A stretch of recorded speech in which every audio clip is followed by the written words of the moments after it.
So, ayan, Tay.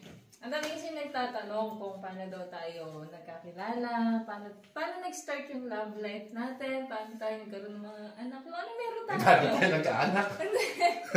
Yung una lang, yung love story lang natin. Kasi ang dami nagtatanong. Kung paano tayo nagkakilala. Eh, siyempre, paano tayo nagkakilala dun sa ate mo, kay Ka-Charming? Oh. Yung iba kasi, akala nila, ito si Charming, hindi po ito si Ka-Charming, mga bayaw. Si Christine po yan, with a C. Christine. Si Charming po, bobo po yun. Yung po yung may asawang Chekwa, di ba? Paano tayo nagkakilala? Nagkakilala, bata pa lang po yan. Nakilala ko na kasi.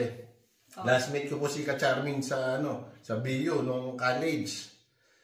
Tapos yun nga, nakakita ko, nagpunta kami sa bahay yun, nakita ko, bata ito ganda nito ilan ang age gap natin? 11 years. Sabi ko, pangit hintayin kita.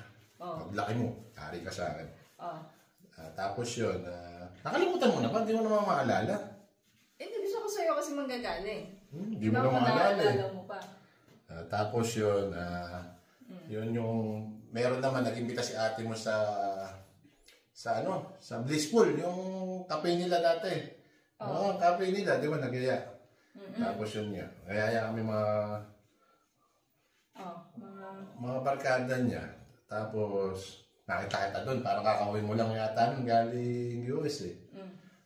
Tapos yun, hinihingi ko sa ate mo, yung number mo. Ang gagawin ate mo, ayaw ibigay yung number. Bakit? Ayaw ibigay kasi alam niya yung malukuhan ko dati. Nalakas kasi ako ng babae dati. Wow. Kita naman sa itsura. Ayaw bigay, Ano ba? Kwento mo na. Ayaw bigay. Ayaw bigay.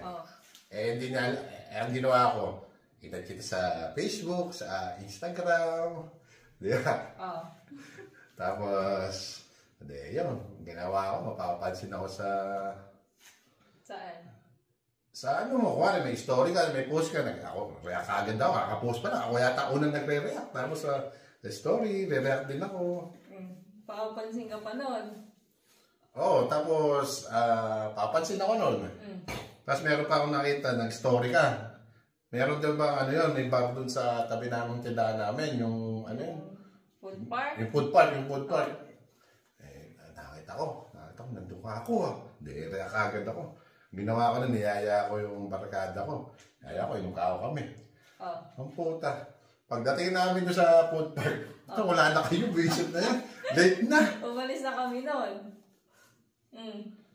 Kamot ka na kamot.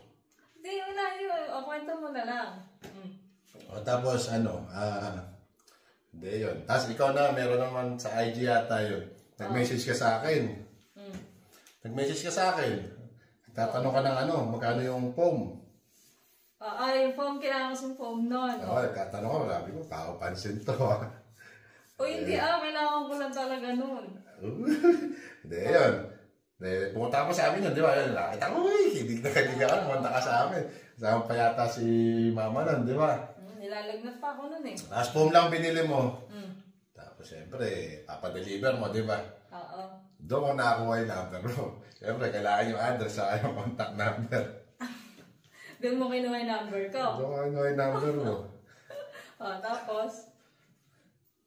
Tapos hindi, yung react pa rin ako. Tapos niyayaan na kita. Nilakas ako na loob ko. Niyayaan na kitang lumabas. Lumabas? Oo.